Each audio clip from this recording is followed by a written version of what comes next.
South Africa. This August, as we celebrate our birthday, we want to share that same hope with those who need it most. There are precious children in our communities who lack even the most basic essentials. Our birthday wish? To bless them with love in the form of school stationery, toiletries, and other essentials. We invite you to be part of this beautiful act of giving. Drop off your donations at our offices in Kilner Park, Pretoria. If you're not sure what to bring, visit radiopulpit.co.za for the full wish lists. These heartfelt gifts will be given to the children at homes such as Jacaranda, Louis Botha and Marista. Let's make our 44th birthday a celebration they'll never forget, because every child deserves to feel loved. Radio Pulpit, 44 years of hope, sharing it forward. Plug in, feel the pulse on Heart to Heart with Sibongile Mofokeng on Radio Pulpit. I'm now joined by Pastor Gladwell Zabane. Tatani Makamu cannot wait. He's like, oh yo, Tatani Zabane. Muruti, how are you? Pastor Gladwell? Muruti Gladwell. Okay. I'm not quite sure. Okay. Yeah. Okay. No. It was the fingers. That's Sibongile. She she took in the wrong faders in. Oh, okay. Yeah, Tatani Makam is like, oh yo, Tatani Zabane. He can't wait to hear from you. Are you well, Muruti? No, I'm well, ma'am. I'm well, very strong and blessed of the Lord. Thank you so much. And how are you? I'm good, and I'm excited. You've heard we got some winners in the house. So, hey, cause for celebration. Cause for celebration. Absolutely. Congratulations to all the winners. Congratulations to them. Yeah. And may the Lord keep blessing them and strengthening them. May they keep rising higher and higher. Yeah, and raising the Jesus flag, flying it high. Absolutely. The Radio Pulpit flag as well. Yeah, Muruti, we're talking about love. There's a song, I think it was Kirk Franklin that had that song that says, love, a word that comes and goes, but few people read. What? Yeah, they don't know what it means to really love somebody. So it's easy to say, I love you. It's easy to say I love you because there are butterflies at that time.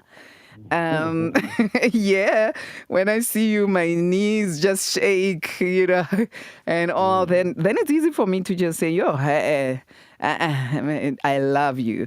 But do we really understand most of the times whenever we say we love somebody, do we know what it means to say to someone, especially in a relationship, in a love relationship, in a marriage, when you say to another person that you love them? Yeah, no, thank you so much. Look, I really don't think that the majority of us really understand what it means to love someone and to say to someone, I love you. Yeah. It's a very serious commitment that you commit to when you say those words out of your mouth and you say to someone, I love you. It's a very serious commitment. It's not something to be taken lightly. We must therefore make efforts to seek to understand and empower ourselves with the knowledge of understanding what love really is and what it means to say to someone, I love you. There are different kinds of love? Please say that again. There are different kinds of love? Oh, yes, absolutely. There are different...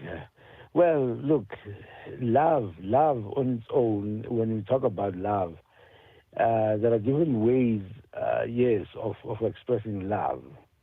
So we need to understand, all these different ways of expressing love to one another so that we understand what we're really committing to when we say to someone, I love you. So it's important, to learn these, to study the Word of God and gain knowledge of what it means to really love someone, because then that is something that will help us build really strong relationships that will stand the test of time.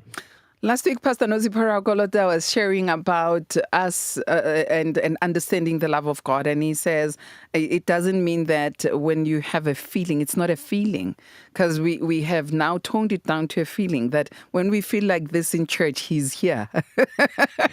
When we don't feel like that, then it means he's not here. So if love is not a feeling, what then is love? Okay, look, love is not. Let me begin here. Love is not attraction. Okay. Most of the time, we confuse attraction with love. When you feel attracted to someone, that's when you see things about that person or in that person, or you hear them say certain things that excite you and that make you excited, and so that draw you to that person. That's an attraction. And then when we feel that way, that excitement of seeing those things that, draw us to those people, then we think that actually I love this person. Okay. But in actual fact, that's not what it is. Love is a decision. Okay. It's a decision to commit yourself to do certain things. Now, you see, we need to understand how it goes. With us human beings, when it comes to relationships, it begins with attraction. You see things that you love in that person and about that person, be it appearance, be it behavior, be it whatever it might be. You get attracted to that person. But then you have to come to a point of making a decision to love that person. Because I think most of us know by now that phileo is a love that loves from a standpoint of feeling, which is the one I just described now. That's where you see the attraction. But then you have agape, which is a love that loves from a standpoint of principle as opposed to a standpoint of feeling. Meaning, just because you develop feelings for someone doesn't necessarily mean you are a principled person. I think we need to get that clear. So by the time you say to someone, I love you, it has to be that you have considered your own principles that you live by. And from that or out of that, you then come to a decision to say, based on the principles that I live by, I will love this person because I'm attracted to them. I'm now taking a decision to love them. And so we need to understand attraction. Okay, you get attracted first, and then you take a decision to love them. Okay. Absolutely. So now we need to understand that we cannot rely on attraction alone, because attraction is temporary. When certain things that you used to see about that person, take for instance appearance. If the appearance changes, it will. It might affect your attraction towards that person. If their behavior changes, or you seem to think their behavior has changed, you must remember that when you see someone behave in a way that attracts you to them and draws you to them, you actually box them into that space of behavior where they behave exactly that way. Then you begin to raise unrealistic expectations that say, I expect this person to remain this way for the rest of our life together. And now, when time moves, there are changes that occur. And remember that at the stage of attraction, where both men and women, we bend ourselves backward so that we can have the person that we're attracted to next to us. Now, which means at that stage, we even do things that we normally wouldn't do. We go out of our way to do things that if you were to be, if there were to be a demand on you to do the same thing to someone that you're not attracted to, it would be very easy for you to quickly say, nope, I don't do that. But with someone that you feel attracted to, you bend yourself backwards. Your boundaries disappear. You don't put boundaries for that person. You will go to any extent because you want this person next to you. Now, once you have them here next to you, then the reality of living with that person comes in. You begin to see who they really are, and some of the boundaries that you had set aside are very, very important in your life. And so you begin to bring them back. What is that now? Those are your principles now that you live by. Slowly you begin to bring them back one at a time. And when the other person sees that, and they're like, you never had boundaries for me in this area. All of a sudden, you are now restricting me. What's going on? Do you still love me? And then we think, you don't love me anymore. No, that's not the case. What is actually happening is the attraction is now beginning to die down, because it's getting affected by what we do and how we live, the things we say that come out of our mouths, our conduct, our behavior, and so forth. Now I'm beginning to see who you really are. And some of the things that I see about you, I don't really feel that attracted to. And so now what then happens is I change the things that I committed to, because when I said I love you, it was based on how I felt because of the things that I saw in you. Now, because I'm seeing changes, my feelings toward you begin to change. That's when couples, you'll find that they grow cold towards each other. They begin to drift apart. And things are no longer the same as they used to be. Now the attraction has died down. And what I'm saying is, in a lot of marriages, we have situations like these where the husband and his wife have outgrown their attraction for one another. Yeah. And they're drifting How long apart. does that take? That is scary. No, absolutely. How It is long very would scary. that take?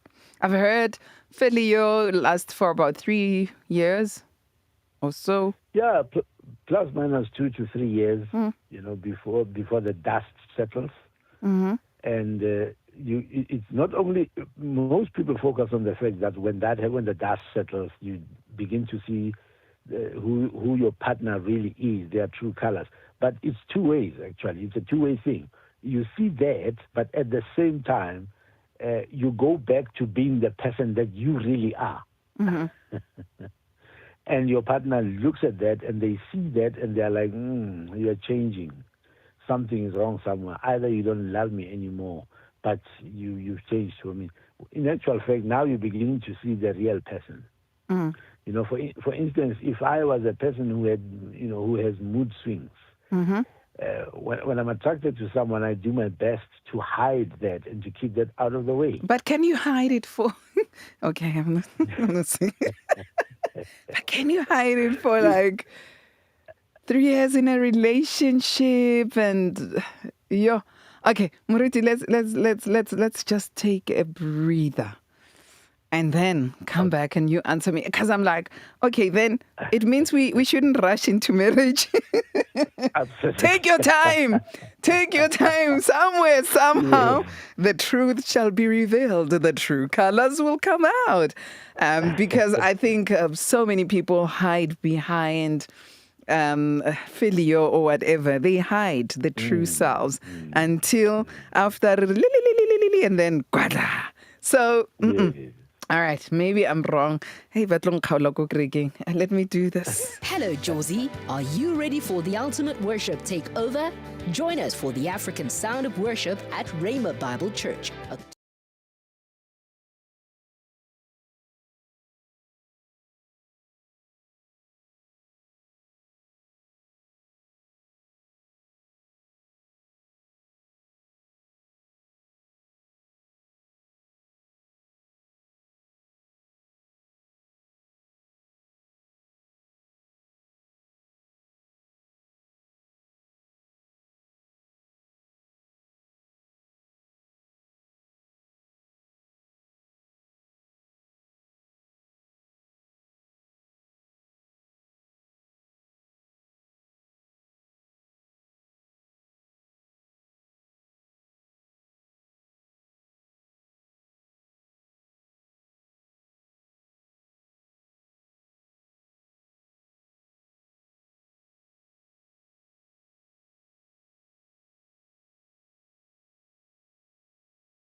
Heart to Heart with Sibongile Mofokeng on Radio Pulpit. Heart to Heart. Beautiful sounds coming there from Bongani the Earth.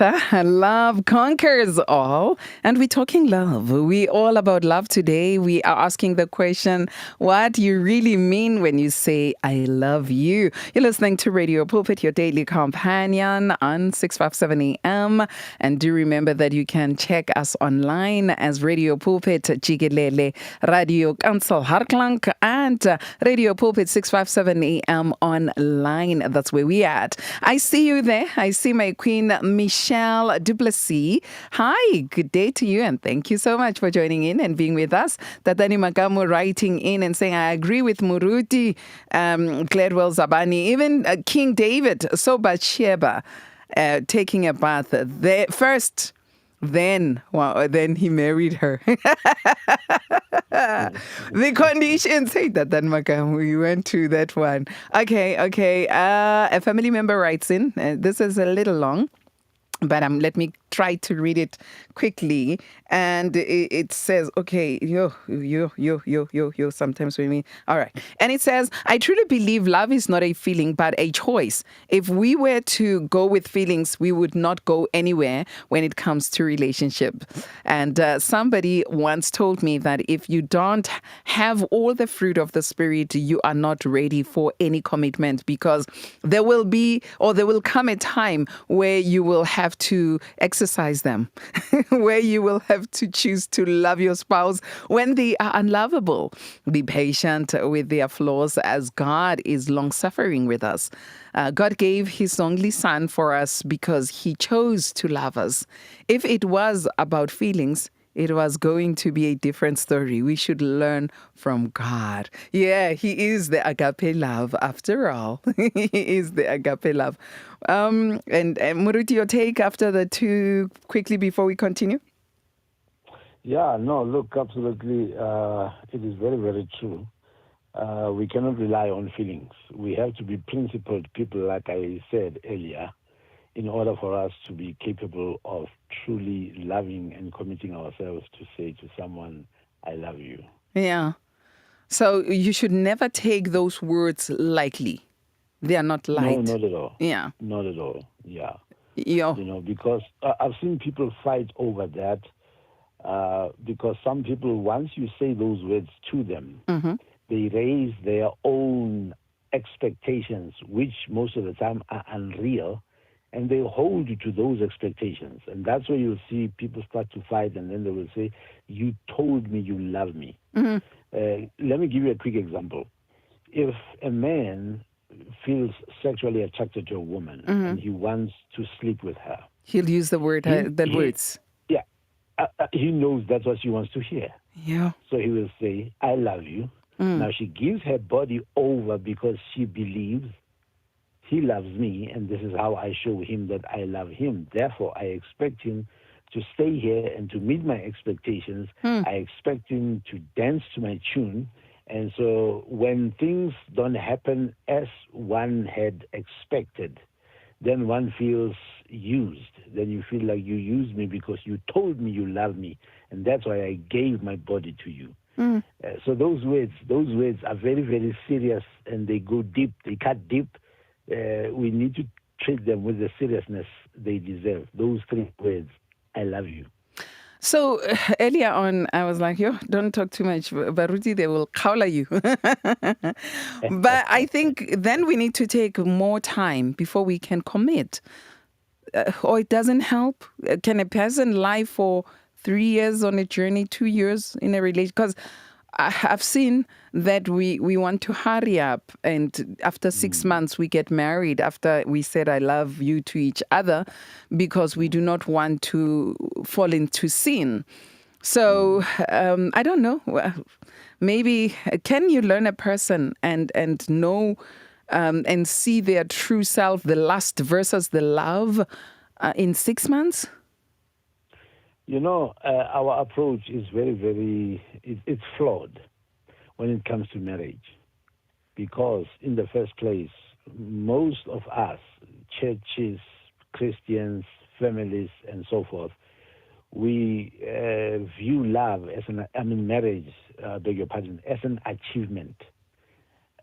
One of the things that one must achieve in life. And therefore, most people, when they enter into marriage, you don't really understand what you're getting yourself into, number one. And number two, you don't really know yourself. You don't really know who you really are. Oh, And starting with me before the other person. Absolutely. Okay.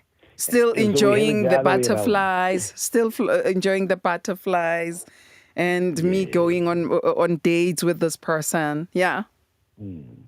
But we have it the other way around, because now we say, I want the right partner. Am I the right one first? Yeah, because now there is no such a thing in Scripture as the right partner. Read the Bible from Genesis to Revelation. You will never find that. It's a man-made concept that we have come up with based on our own expectations. But I should ask myself a question. Can somebody live with me? Can I live with me? Not somebody. Can I live with me? Can I be the best partner for myself? If I were to be asked that question, can you be the best partner for yourself? So I should look into that. And if it's a no, then I need to work on me. Absolutely. You know, with a lot of cases that I see in the counseling sessions, one of the first things that I then see a need to do is to take the individuals on a journey of self-discovery to find out who they really are. I'll give you an example. Most people who are in a marriage are not settled in their marriage because, number one, they don't know themselves, they don't understand who they are, and they don't know their partner, they don't understand who they got married to. And so there is always a fear of losing this person. There's always a fear of being hurt by this person. There's always a fear that says, I expect anything from this person or the worst from that person.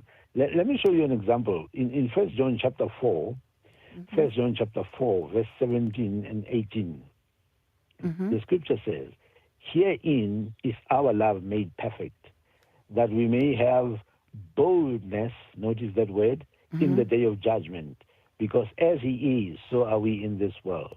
So it means there, verse 17 tells you that that boldness comes out of the fact that you know who you are. You know that as he is, so are you. So you don't doubt that.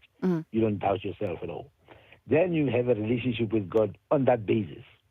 Verse 18 says, there is no fear in love, but perfect love casts out fear. Because fear has torment. He that fears is not made perfect in love. So if you are in a marriage where you are always tormented by the fear that you might get cheated on, your partner might cheat on you, then you're in your trouble. partner might leave you, then you are in trouble. Because perfect love drives out all fear. And so you then realize that the way and the manner in which we go into love, most of us went into marriage out of pressure. Firstly, the pressure of age on ourselves, then family around us, church folk around us will be putting pressure. When are you getting married and stuff like that? And like I mentioned earlier, because marriage is viewed as an achievement, most people feel that they have failed if they are not able to get married. And so they work hard towards that to achieve this goal of getting married. And that's all they're focusing on. But they're not really looking at what is this marriage that I'm getting myself into? Who am I? Am I ready? Am I ready to commit into a covenant of marriage? And that's why the rate of divorce is skyrocketing. Because then once people are inside there, that's when they realize, oh, I did not realize I was getting myself into this. And that's when people realize I wasn't really ready for this. And that's where then, all sorts of things begin to happen, and people begin to think, maybe I should reconsider my decision to get into this marriage thing. Can't that take like 10 years and you realize, oh, what did I get myself into? Do we have such couples who have been there for 20 years and then now it's like, my choice back then? Or does it only happen to those who are married for like 3 years? Because we are taught that after 3 years, that's when the true colors come out and all. Okay, psychology says that. Mm-hmm.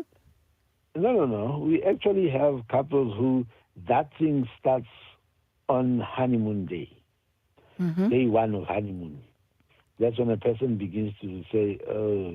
And they continue for like 20 years with this person. Yeah, and so what they do then is you've already committed yourself.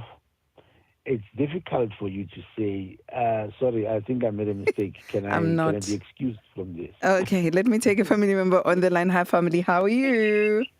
Sibongile Mofokeng. Tatani Makamu Aye, welcome again. Amen. I'm prophet. I'm prophet. Good afternoon, Tatani Makamu Mofokeng. Tatani, I'm going to ask you to run. I didn't realize my time is already up. Yes, sir. Okay. Umshado, Sibongile, is a decision personal uyenzayo. Okay. Yokuhlala nomuntu ungasambhekeli iphambeko zakhe ngoba whenever uzobheka ukuthi lo muntu kuzokwenzeka 1 2 3 then you will never get married. Njengoba ayisho umprofeti ukuthi na whoever angena emshadweni with fear then angeke ahlale emshadweni. But uma ungena emshadweni ungena ngokuthi uyamthanda. That is why mina most of the Finish time and clear. I don't agree nomuntu athi na love at first sight. No. Hala first sight, then ke ungena emshadweni after a decision ubonile then umbona ukuthi lo muntu ngingahlala naye umbekezelela because kuna after umshado kuthi kwenzakalani abogogo bangekho la bathi hayi ntanami kunje abasekho uhlele wena naye neba uthuni hlangabezana nenkingi. But when you decide ukuthi nizophila naye uzophila. Inkosi umsama ibusisi angibonge futhi nakumprofeti ukuthi lokazila zokwenza lapha eFosolorasi lapha kimi enkonzweni hawo abawuvala umlomo. Ngiyabonga mprofeti. Thank you so much, Tatani Makamu. Now we know you were in Fosloras. The birds tell us. Yeah, Tatani Makamu says you get attracted first and then you make a decision. You can never say you love a person just after being attracted to them. You need to take time and decide. If you can even look over, allow your love to cover the multitude of sin because there'll be so many things that happen. Royal Koli says, thank you, Sibongile and Pastor Zabane. I promise one day I will have the courage to send a voice note, not the long messages. Guyafana 1906 because the voice note will be long. So we'd love it, whichever way. Okay, Muruti, we don't have time. I think for today we can wrap it up somewhere. Yeah, no, absolutely. You need to make sure that you are prepared. You need to look at yourself and make sure that you know who you are before you even decide on getting married, and understand that principles are important and that love is not a feeling. Love is not a feeling. Yeah. Attraction, decision. Muruti? Absolutely. All right. Yes. How long can that decision take, that period of decision? It depends on your character, your personality. It depends on how well you know yourself. It depends on your principles of life that you live by. It depends on your spiritual growth. It depends on so many factors. So one can't really put a finger on one particular area and say, this is it. You have to look at a combination of things and say, am I really ready? These are the things that will point to you that, whether or not you are ready, like the fact that do you really know what marriage is? Do you understand what that commitment is about? And so those are all the things that one needs to consider to make sure that you say, I think I've arrived at that decision. And that's how long it will take. So it depends how long it takes to